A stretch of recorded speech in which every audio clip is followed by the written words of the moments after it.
pressure of this storm could be equivalent to what Sandy was. From the Delmarva up towards Maine, blizzard warnings in effect, and we have upped those snow totals. People are urged to stay off the roadways. This morning, President Trump's legal team warning for Steve Bannon to cease and desist. These are accusations not from Steve, but in a book by Michael Wolff, who's a sleazebag. Steve has to say whether or not he said these things. And just hours from now, President Trump will sit down with Senate Republicans to discuss DACA and border security. The Democrats are willing to sit down and make that deal. I think we'd be happy to get that done by the end of the month. Trump needs to be medicated and hospitalized, or he is going to just kill all of us. She has nothing of substance to offer in terms of criticism about the president. I think if anyone needs to be medicated, it should be her. Where are you going? Oh, home, he says. He's not going to stop for us, which I understand. We're in a blizzard. He's going home. I hope you make it, sir. Please stay safe. You gotta keep your head up, oh, and you can let your head down, hey. You gotta keep your head up, oh, and you can let your head down, hey. I know it's so Well, keep your head up, even though it's a lousy weather day throughout the Mid-Atlantic and the Northeast as well. Thanks for joining us on the world's #1 cable morning news show, Fox and Friends. Some of you are enjoying the show in your bed. You didn't have to go to work today, didn't have to get the kids out. The silver lining. Right. That's true. Well, the problem is a lot of people go to bed, they overdress, and they end up waking up at 3 in the morning sweating as if they're in a sauna. Right? How are they overdressing? Because you go to bed and you're cold, So true. and then you have so many covers on. So true. At 3 o'clock in the morning, you find yourself soaked, So and you true. have to have a whole change of clothing. And then you wake up with like pajamas everywhere in your bed because if hot. If I described your night of sleep, write me.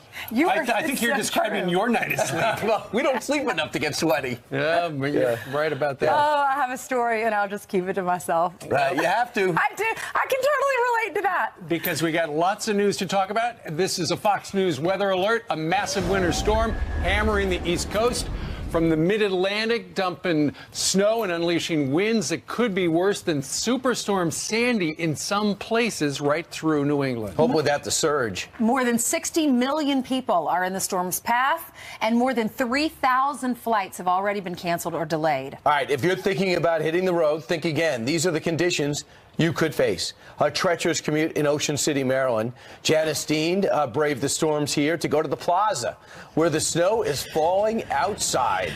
You know what? And by the end of the show, I might be able to do a snow angel here on the plaza. But come over here. Where are you from? Florida. And have you ever experienced a blizzard before? No. This is a first. What do you think of it so far? It's really cold. Oh, my gosh. And what are your names? And give me the location. George, Florida. Ocala, Florida. And you want to say hi to anybody? Hi, Mom and Dad. Okay, hi, Mom and Dad. Hi, look, we're on TV. Well, listen, you're not driving anywhere, right? You're just walking. Okay, that's good. A lot of folks need to be off the roadways. Real quick, I just want to show you where the storm is right now. Strengthening. It continues to strengthen. This actually might be one of the strongest storms we have ever experienced off the northeast coastline. This is a full-fledged blizzard. You can see the winds in excess of 40 miles per hour all along the coast, 30 miles here in New York City. We could see hurricane-force winds all along the coast. Blizzard warnings up for at least 7 states. This storm is going to be out of here by this afternoon, but the problem is, look at the temperatures behind it. So bitter cold air, and the problem is we're going to see some power outages all along the coast, and that could be a problem as we head into the weekend because it's going to be record cold. All right, wave to everybody at home. You braved the blizzard of 2018. Bye. Bye. Right. Back inside. Just the beginning. All right, thanks, Janice. All right. 3 minutes now after the hour. A lot of people weren't talking about what's happening outside. They were talking about what's happening inside. Inside the White House, his first few months in office, 7 months in office. That's what Steve Bannon witnessed, and that's where he gave the bulk of his interviews to Michael Wolff. Many people say Michael Wolff's book, which is not released until next week, Fire and Fury, is really based on a lot of interviews with Steve Bannon and people that Steve Bannon urged to cooperate with him. Well, I was talking to somebody who's in and out of the White House a lot these days, and they were curious, talked to him this morning, about why Steve Bannon had, or rather Michael Wolff had such access to the White House. As it turns out, we heard from Sarah Huckabee Sanders say yesterday that they knew that Mr. Wolff had visited about a dozen times. 95% of the times were to visit Steve Bannon. Now, this person also is quoted in the book, apparently, but they never spoke to the author. And so they wanted us to know That's that interesting. take that with a grain of So salt. the person you talked to is quoted in the book, but that person said they've never talked to this author. That's what they say. Is he saying that the quote that they used is inaccurate? Right. Called it fiction. Okay. The book basically shows the president as uninformed, thoroughly unserious candidate, and not engaged. In fact, only engaged to satisfy his own ego. That usually comes from MSNBC and CNN or the other networks. This time it came from Steve Bannon, and those networks especially are loving the division at the top. All right, so here's the way I see it. This book about what's happening inside the White House, Sarah Huckabee Sanders said it's salacious, it's tabloid. Every administration has someone in the White House that leaves the White House. This guy happened to be fired from the White House. And then they do like this tell-all of what happened inside. Do you believe it? I don't know.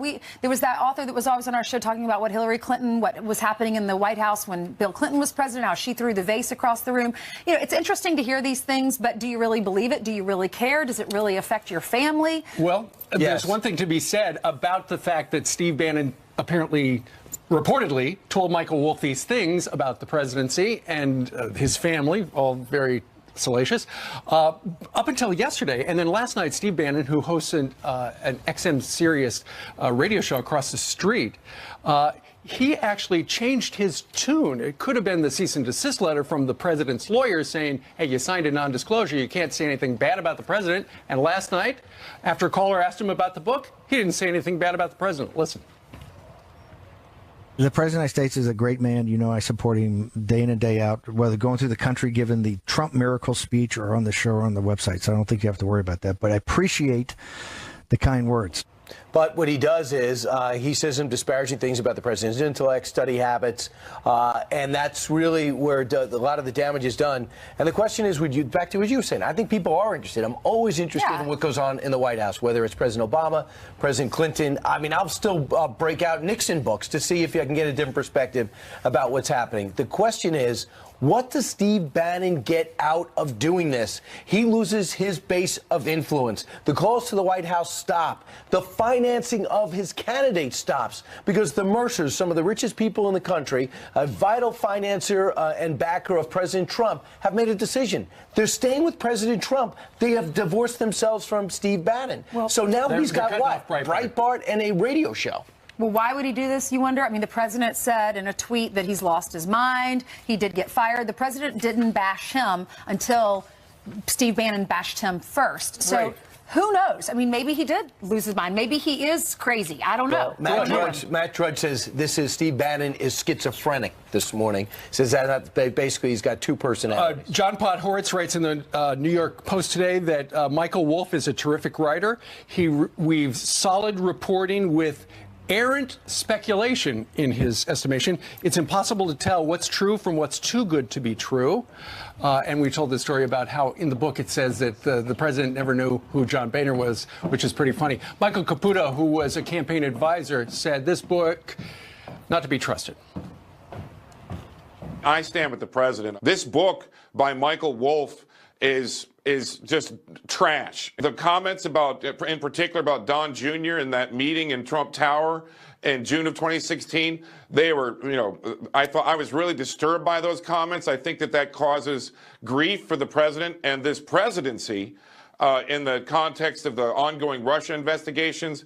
And I don't blame the president one bit for going off like he did. Well, he's also had a cease and desist order because you signed a non-disclosure agreement to be in the White House. And obviously, if Steve Bannon cooperated, and he has not denied anything, you could say anything you want about Michael Wolff, but until Steve Bannon comes out and says that's not what I said, there's no defending it. You're right. We learned that in just journalism 101. If someone says something that you've said and you didn't say it, you got to come out and you defend yourself. If not, the public's going to buy it and believe it. I'd love to talk to Michael Wolff on this couch, hopefully next week. That would be great. In the meantime, this week. While we're talking about this, the book comes out Tuesday, while we're talking about this, we're not talking about something that the president tweeted about yesterday, and that is the surging economy, the stock market going through the roof. And then you look at all these companies that are now giving bonuses, over 40 companies, since they got the tax cut, which was signed by the president and okayed by the Congress. Wow. It looks like some of the companies are giving bonuses up to $2,000. Some of them not just cash, but they're giving 401k matches, and they're spending millions and millions of dollars on charity. If you want wages to go up, all these companies probably be looking to expand and hire, and then they're going to be competing for the talent. And the talent, of course, can walk around and say, now I have other options. That brings wages up naturally. You know, and it makes me want to buy from these companies. I mean, I don't work for Bank of America. I don't work for Aflac, you know, obviously. Aflac. But I still want to support these companies because they're helping their employees. They're giving back to them. It's Absolutely. wonderful. And then for the employees who wind up with, let's say they get $1,000 in their pocket this week from the company, what are they going to do with that money? They're going to go. They're going to buy some new tires from the Firestone guy down the street. They're going to go buy some pizza. The money's going to get injected directly into the bloodstream of America's economy. So hats off to these 40 American companies giving bonuses. I'm up so to happy for those $2,000. families. Think about that. $1,000, $2,000 in their pockets. A tax cut and cash in your hand. Wonderful. Right. What about that cyclist in Maryland in the snow? He could get new tires and new brakes. He could buy a car, maybe. He could. Yeah, maybe. You never know. For $1,000, it's going to be a great one. Be a start, down payment. Exactly. All right, it is 8:11 now here in New York City. Jillian's got some big news about that voter fraud commission. Yes, I do. Good morning to you at home as well. The president's controversial voter fraud commission has been dissolved. The executive order turning the issue over to the Department of Homeland Security. The project hit major roadblocks when multiple states refused to hand over data from the 2016 election. President Trump tweeting in part, quote, "They fought hard that the commission not see their records or methods because they know that many people are voting illegally. System is rigged, must go to voter ID." Well, the bone-chilling cold and winter weather sweeping much of the nation, responsible for derailing an Amtrak train carrying 300 people overnight. A frozen switch caused 3 cars to slip off the tracks while pulling into a station in Savannah, Georgia. The train was able to continue on to New York City. No one was hurt. The Coast Guard searching for a plane that mysteriously vanished over the Gulf of Mexico. The single-engine plane took off from Wiley Post Airport in Oklahoma City, bound for another small airport near Austin, but never made it. This eerie flight path shows the plane heading past where it was supposed to land in Texas and straight out over the water. That's when the pilot stopped responding to air traffic control. To look at your headlines, and that's frightening when you see the flight path and realize it didn't stop. I know it. The search starts. All right, Jillian, thank you. Jillian. All right, Senator Rand Paul applauding the Trump administration for halting wasteful aid to Pakistan. He's going to join Brian for a conversation next live. Plus, a man with a last name like my first, country music star Luke Bryan in big trouble for this Christmas present to his wife. Not a ring, not a puppy, but a kangaroo, a couple. And PETA is not happy. Put that in your pouch and smoke it. Beautiful home. Pouch and smoke it? Shake it for me, girl. Shake it for me, girl. Shake it for me. Somebody's sweet little farmer's child. They got it in their blood to get a little wild. President Trump making his message to Pakistan clear. This week tweeting this: the United States has foolishly given Pakistan more than $33 billion in aid in 15 years. And they have given us nothing but lies and deceit, thinking our leaders are fools. They give safe haven to the terrorists we hunt in Afghanistan with little help.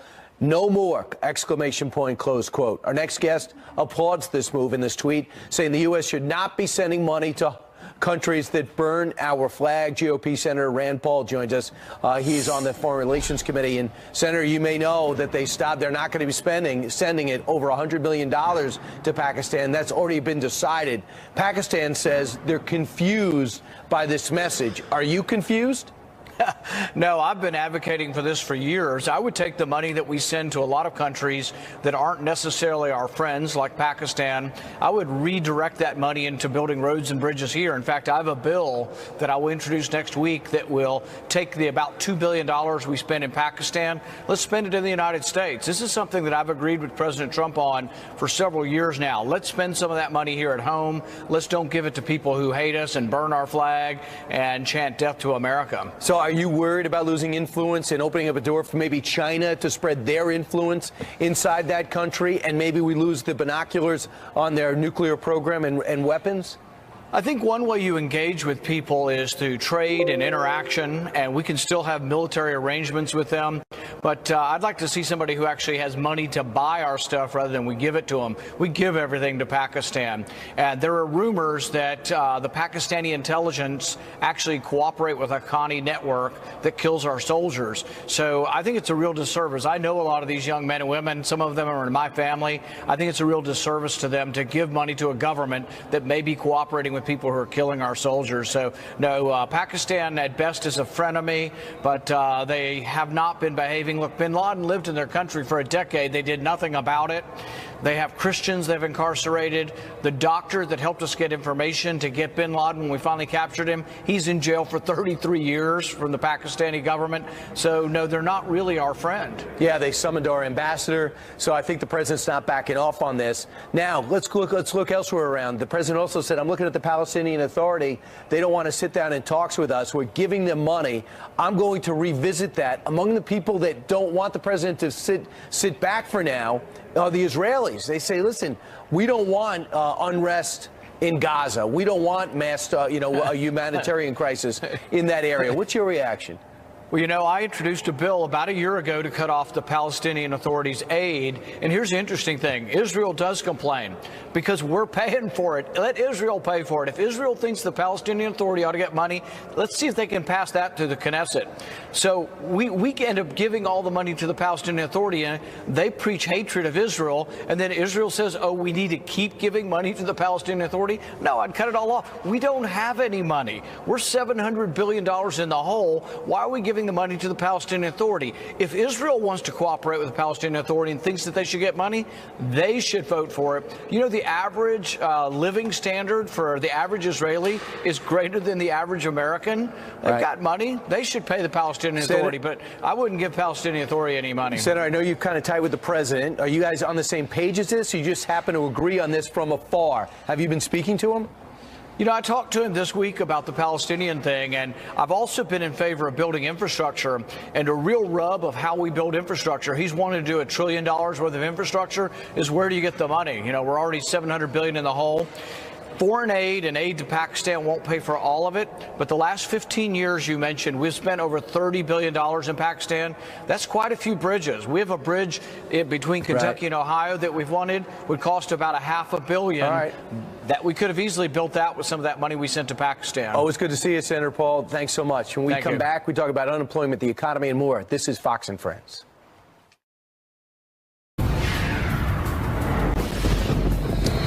We are back with a Fox News extreme weather alert and a live look at the snow-covered boardwalk in Seaside Heights, New Jersey, courtesy of EarthCam. The beach town on the path of the monster storm, unleashing snow, ice, and hurricane force winds at this hour. And further down the Jersey shore, we find Steve Keeley for our Fox affiliate, Fox 29. He's live in Atlantic City. We assume, Steve, I don't recognize anything. Brian, as dangerous as it is out here in these blizzard conditions, my concern is more for you, wondering if you're getting too toasty in that vest. I heard you talk about being overdressed and feeling like you're in a sauna. Right. Steve's got the jacket unbuttoned, but I don't want you getting overheated in that studio on that nice warm You're worried couch. about us. That's very kind, sure? Steve. There you go. How's Atlantic City? All right, thank you. By the way, Janice Dean, well, you can see, I think, it's not too good right now, and it's getting worse by the minute. The winds are picking up, gust up to 60. Now they've upped the forecast on the snow as well to 1.5 feet, but as you can see at the foot or feet of my camera guy, because of the high winds, it's already drifting up to 3 feet in spots. Look at this. So I think we already hit the forecast level in this spot, but that's courtesy of these high winds. And then we also got high waves now flooding the streets. And the problem is, not just here, but all around the country, we're suffering these dangerous wind chills. We're going to have wind chills for at least 3 days after this, well below zero. And yesterday we were showing how salt water, yes, it can, despite having salt in it, freeze. So when we have the salt water filling the streets, it's going to be ice filling the streets. So more treacherous conditions to follow the blizzard conditions. So a whole host of problems. Plus we've got power starting to get knocked out as the wind takes my breath away. We've got over 1,000 people without power already because the winds are tearing down the power lines and the trees above them, taking down the lines. So a whole bunch of problems, and I guess we can't complain because Erie had 5 feet of snow, so I'm standing in 2 feet of snow. By the way, I just want you guys to know, you're not the only one with a comfortable white couch. I've got one here as well, so I'll send it from my couch back to you guys on your white couch. How about that? You're going to regret that later, just saying, when you get a little soaking wet standing out in 0-degree weather. Steve Keeley, who's dressed for the day along with his camera guy, thank you very much. All right, Steve, use some moisturizer. Don't be a fool. It made for good TV, though, and that's all we care about, right, Steve and Brian? Thanks so much. It is an all-out wage war up in Canada. A new report finds minimum wage hikes across Canada could cost its economy close to 60,000 jobs by next year. So, with many states and cities raising their minimum wages here in the United States, will the economic impact be as negative as they've seen in Canada? Time now for the Massey Memo with Fox News legal analyst and host of The Property Man, Bob Massey. Hey, Bob, great to see you. Good morning, Ainsley. Thank you. All right, so if you look at minimum wage hikes, it seems like that would be great for the minimum wage employees, the small business guy, Yes. not so much. How does it affect the economy, good or bad?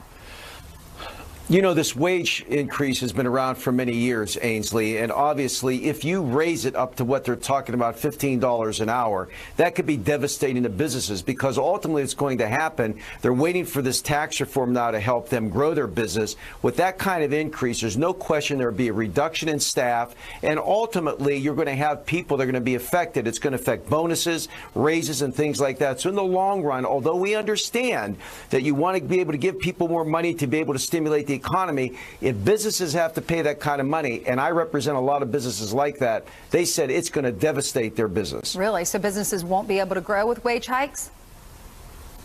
Yeah, I mean, ultimately, you have to figure, let's say you have, like I represent a restaurant town, has 75 employees. So now let's say they increase it to $15. And remember, those employees also, they're servers and things like that, they're getting tips. How are they going to possibly pay that minimum wage, grow their business, increase their service? It's not going to happen. And the one thing that concerns me, that I'm concerned that it actually could make owners cheat. And what do I mean by that? I mean, they may pay people under the table cash. Because of the fact that they can't afford the minimum wage, they'll say, listen, I'm going to pay you cash to stay here because I cannot afford it. And because people need jobs, they will do that. So there's really some concerns that I have if this goes down. And by the way, the state should handle this, not the feds. I was going to say, if you force someone to do it, that's not a good thing. If they decide, then, hey, that's okay, right? What about, you always talk about, you're the property man, you always talk about buying houses. Is it going to help? Will it help? Wage hikes, I would think, would encourage more people to buy houses.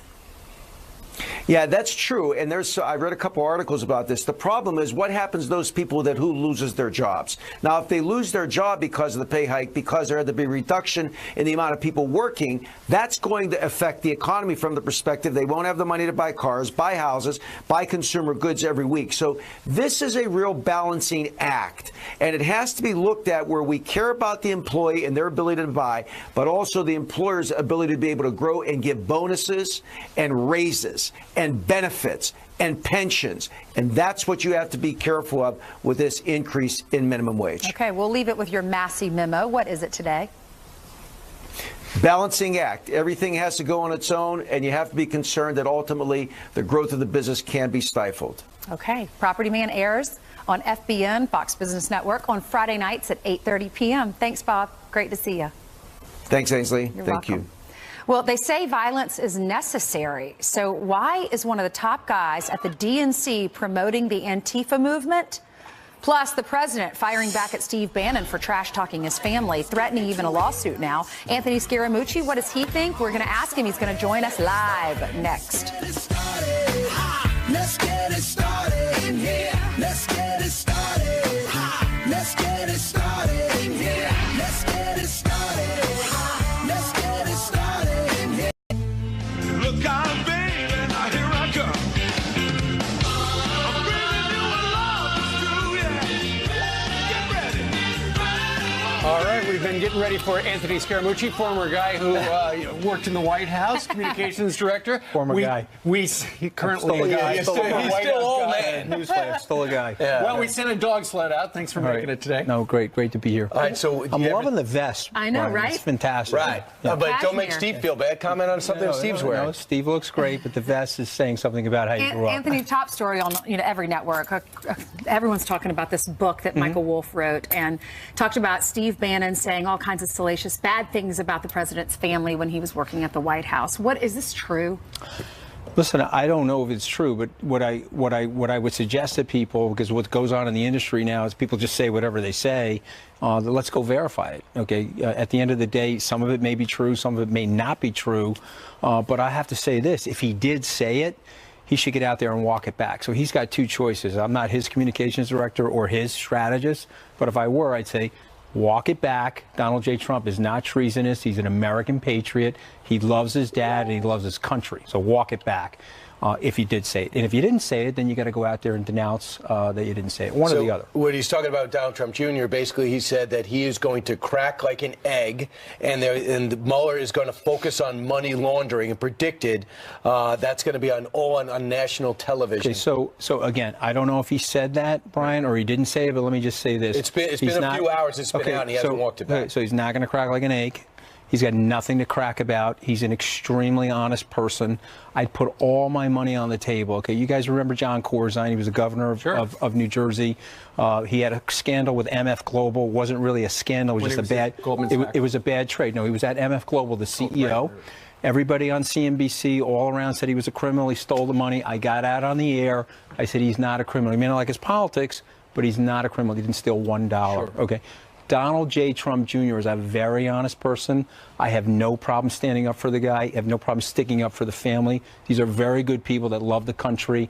And so I think Steve's made a very big mistake, if he said it. Anthony, let's ask you a little bit about this. Apparently, Mr. Wolff had pretty good access to the White House because 95% of his dozen visits there, he was at the guest of Steve Bannon. Well, in my 11 days, I didn't see him there. Okay, you didn't see him during your 11 days. It was also 954,000 seconds if you were counting the seconds, Brian, but go ahead. But they also apparently, according to Axios, Michael Wolff did some of the sources across the street over at the Hay Adams. Here's a question regarding Steve Bannon, that he would say these things because he represents essentially Donald Trump's core base audience. Why would Steve Bannon take a shot at the president like this? Well, listen, the president put out a pretty forceful statement yesterday, which I know you guys read. He said he's crazy. Steve, and he also said he's about Steve.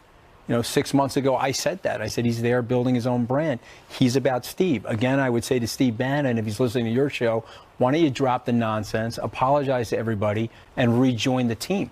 Okay, I don't know what jersey you're wearing, but you're not wearing our jersey, and you're not wearing Team America's jersey. Okay? Well, at the end of the day, the president's trying to bring the country together. He's got to work with establishment Republicans and establishment Democrats, which he's trying to do. You're distracting from that agenda. Be a team player and knock it off. He doesn't read a briefing book. He doesn't read a memo. When he talked about the Constitution, wouldn't focus. What's the person that you... Okay, you saw him during the campaign. Okay, first of all, the guy's a wickedly smart guy. I'll use a neighborhood expression, okay? Number two, you don't become the president of the United States if you're not a wickedly smart person. Bill Clinton said that about George W. Bush. They were picking on George W. Bush and his intelligence and his syntax, and Bill Clinton said, time out a second. You don't become president if you're not a wickedly smart person. You probably didn't say it just like that, but I'm saying it like that. True or false, he didn't want to become president? They say he did not want to become president. It was to make himself more famous. Have you had dinner in the residence with me and the president? Yes. Did the guy not want to become president? Absolutely it's absolutely ridiculous. Okay, I was on the campaign with this guy. Left everything on the field. He emptied the tank on the campaign. Let's go back to 24 hours before the election when he was sitting there in Pennsylvania telling the staff who were thinking they were going back to LaGuardia Airport that we're flying up to Michigan. At 1 o'clock in the morning, unbelievable campaign event in Michigan, okay, bringing the base out, and he won Michigan. How many times did Secretary Clinton go to Michigan? I don't think ever. A few. No, she went a few, but Wisconsin, 0. My point is, actually, she went once, right after the president went. She brought President Obama, First Lady Obama, and President Clinton. But my point is, the guy left everything on the field. He wanted to win more than anybody. And let's face it, he's a winner. Okay, he started in June. Well, I'm just talking about what the 16 insiders months are saying. Well, I mean, nonsense. he It's nonsense. This is he why spent how much of his own some money? of it. I think it was probably 55, 60 million. I don't know the exact number, but it is you don't total, run it. You don't do it for fun. It is Right. total nonsense. Okay, Ask Kellyanne Conway that was on the air 6-7 times a day. This is total what is nonsense. Steve- So I already know that part of the book is factually inaccurate just by that. The New Yorker magazine This guy says, wanted to be the president. in the excerpts in the New Yorker magazines, when the Mercers came in and said, I want to use Steve Bannon and I want to give $5 million to the campaign, the president's retort was, why? Is that true? When the Mercers came in, the president asked the Mercers why they want to help him? So again, I believe that it's total nonsense, but I wasn't in the conversation. Okay, you guys know the president. He's gregarious. He's sarcastic. You know, he has a tendency to be flamboyant with his rhetorical flourishes, as some of us do.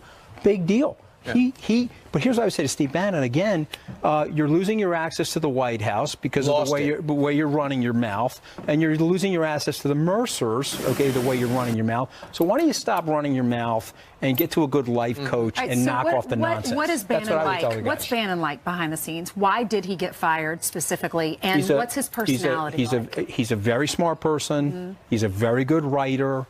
He does have a pulse on what's going on in some level of the economic discontent and desperation in our society.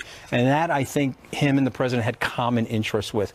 But the notion that the president needs him for his base, I soundly reject that. The president has his own base. My prediction is that even Breitbart will break from Bannon if he doesn't drop the nonsense and come back into the fold. Speaking Cut of it out. coming back into the fold, I think we all saw your name in the news in the last week. Maybe you're thinking about going back to the White House? Okay, so I have never said that. I'll say it on the record here. I've never had a conversation with the president about that or his family. I view the president as a friend. We talk. I wish him a happy New Year on New Year's Eve.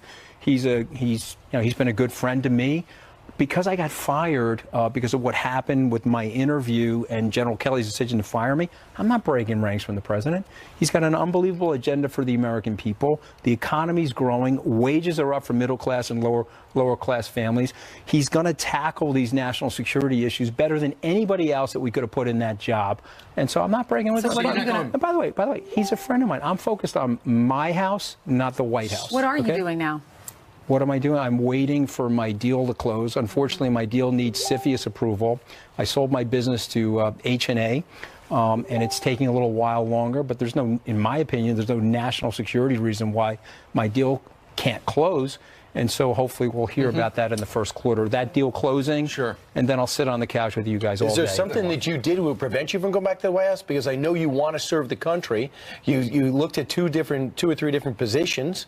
And if you're in regular conversation and he trusts you, why wouldn't you consider going back? Or why wouldn't they consider bringing you back? I didn't say I wouldn't consider it. I'm an American patriot. I do anything the president would ask me to do. But I'm not a presumptuous guy where I've ever said to anybody, oh, the president wants me back in the White House. It's a bunch of nonsense. You know what happens is you're an effective surrogate for the president. You're an effective advocate. Someone's trying to hit you and trying to create a bridge between you and a divide between you and the president and his family. That's not going to happen with me. You said you spoke to that reporter off the record. It ended up costing you your job at the White House. I spoke to the reporter off the record. His family had a 50-year relationship with my family. He can pretend that he didn't. But the Liza family and the Scaramucci's on Long Island go back 50 years, and so he can say whatever he wants. But listen, he lost his job, and so he's not going to be able to do what he did to me to other people, thank God. But I made a mistake, and Ainsley, I own the mistake. I never walked it back. Steve Bannon feels like it was a mistake to talk to this reporter? I don't know. I hope he does. I hope he does. And if he does, I hope he'll do the necessary and right thing, is to either offer an apology or issue a retraction, one or the other. Steve tried to get him on the show. Great to see you guys. Thank you. You Didn't want to come on the show? Yeah, he declined our invitation. Okay. All right, well, maybe tomorrow. Ask him again. All right. Thank you, Anthony. Good advice. That's very good advice. Unpaid advisor. Good seeing you. Anthony Scaramucci. I'm not a great communication strategist, but I'm trying to give him some help. All right, meanwhile, I think you're mistaken. From tax reform to rolling back regulations, President Trump accomplished a great deal in his first year, but it might not be what he didn't do that has his critics talking. What didn't he get accomplished? A list coming up. Plus, cooking with friends. Life hurts. Feel better. Good Thursday morning, back with some headlines. The DNC deputy chair is sparking outrage for seemingly showing support for the violent Antifa movement. Minnesota Congressman Keith Ellison tweeting this selfie with an Antifa handbook saying, quote, "I just found the book that strikes fear in the heart of President Trump." Since the president was elected, Antifa activists have coordinated violent clashes around the country against people with far-right ideologies. PETA's latest target is country star Luke Bryan. The animal rights group slamming the singer for surprising his wife with baby kangaroos on Christmas. Take your blindfolds off. Oh my God! Well, PETA taking issue with whether he'll be able to care for the kangaroos. But the roos, named Margot and Todd, are actually the newest addition to his animal rescue project. Bryan created Brett's Barn for children after his niece, Sadie Brett, passed away last year. That's a look at your headlines. Send it downstairs to Steve. All right. Thank you, Jillian. President Trump accomplishing a great deal during his first year, including a massive tax overhaul, the appointment of Neil Gorsuch to the Supreme Court, rolling back of Obama-era regulations, and beefing up our foreign policy. But it's what he did not do that has his critics fired up, and our next guest outlines it all in a new op-ed. Liz Peek is a columnist for FoxNews.com and a contributor for The Hill. She joins us live in a snowy New York City. Good morning to you. Good morning. It is snowy. It is indeed. All right, so let's talk about the things he didn't do. And you say, hey, he didn't start World War III. He didn't start World War III. He didn't deport 11 million people in the country illegally. He didn't, most notably, cause a stock market crash, which everybody anticipated, including the New York Times. He didn't cause a recession to start. And he didn't roll back transgender rights, didn't roll back women's progress, all kinds of things. There was such an apocalyptic description of what Trump would do as president that honestly his critics set him up to succeed. By setting the bar so low, he basically outperformed. Now, some of this stuff kind of was his fault. I mean, he was sort of intemperate during the campaign in talking about some of these things. But the truth is, I think his critics are sorely disappointed that some of these things didn't come true. Right. Well, look, he until a year ago, 2 years ago, he was never a politician. He was a businessman. He was successful at that. But one thing, once he decided he was going to run for president, a number of members of the mainstream media, it looks like, and pundits especially, they were going to do anything they could in their power to diminish him and his run for the roses. Oh, we know that that's true. Run for the Rose Garden. Run for the Rose Garden. We know that that's true. I mean, all the statistics on the amount of negative coverage he's gotten and so forth are pretty convincing. And the fact that the New York Times on a couple of occasions has come out and said maybe we didn't treat this fairly. We have a new publisher there who is talking about not having a mindset that's already prescribed. But the truth is, I mean, I think that President Trump outperformed expectations on a number of fronts last year. Obviously, being able to, and now as we go into 2018, what are the lessons? Sure. Number one, there is a learning curve. I think the president is getting more adept at working with Congress, understanding how things have to go forward, calling in the leadership in advance of trying to push forward some policy. The Obamacare fiasco, I think, taught him a lot, and I think we're seeing that. I also think on foreign policy, we have a much more integrated message now than we did. All right, interesting stuff. Let's see what happens in the next year. Liz Peek, thank you very much. Thanks for having me. All right. Coming up, that winter storm is battering us in the East Coast, dumping tons of snow on millions of Americans. A live look at the day ahead coming up. A big storm barreling across the East Coast right now. 12 states now under blizzard warning. We will have updates on the storm's path. And a big meeting at the White House just a couple hours from now. The president, vice president, and Senate Republicans. Immigration reform, the next big agenda item. They're all getting together today. Senator John Barrasso is here. Brett Baier, Heather Nauert from the State Department, Jonathan Turley, Jack Keane. A big lineup coming up. America's Newsroom, top of the hour. All right, we're back with a Fox News Extreme Weather Alert and a live look at Long Branch, New Jersey. That right there is so scary. If you've ever driven in a snowstorm, it's not easy. They're getting hit pretty hard now. They are. And Todd Pyro is live from Islip on Long Island in New York. And Todd, it looks like whiteout conditions almost. Yeah, since our last hit, the wind is definitely picking up, and it really is dropping in temperature significantly. I'm going to bring in right now the chief of the Suffolk County Police, Stuart Cameron. Sir, thanks for being here with us. And what do you want people to know right now in terms of the conditions out there on the roads? Right now, we want them to know the road conditions are poor, that they should stay off the roads if at all possible. We're going to see the worst of this storm, we're told, between now and 1 o'clock in the afternoon. So if people go out, they could potentially get stuck wherever they're going. And beyond the traffic concerns, you and I were both talking earlier, there's a frostbite concern if you come out here at this hour. Absolutely. These are extreme temperatures for Long Island, and the wind is going to pick up, which is conducive conditions for frostbite. So, if you get stuck out, you could get frostbite. Chief, thank you. We're going to toss it on to Janice Dean. Janice, what's the latest? We're going to experience this blizzard throughout the day today, really from the Delmarva up towards Maine. And my friends back here, what are you here for? To survive the blizzard. Real quick, I'm going to do a snow angel. Are you ready for it? Hang on. Hold this. Okay, here we go. Oh, yeah! It's happening! Into the microphone. I do believe we need a couple inches more. You know what? It looks pretty good there. I think, yeah. Very nice. It looks very angelic. All right. Good job. There's that big halo and the wings. All right. The silver lining to today's lousy weather. Fox and Friends rolls on from a snowy New York City that suddenly looks angelic. After this.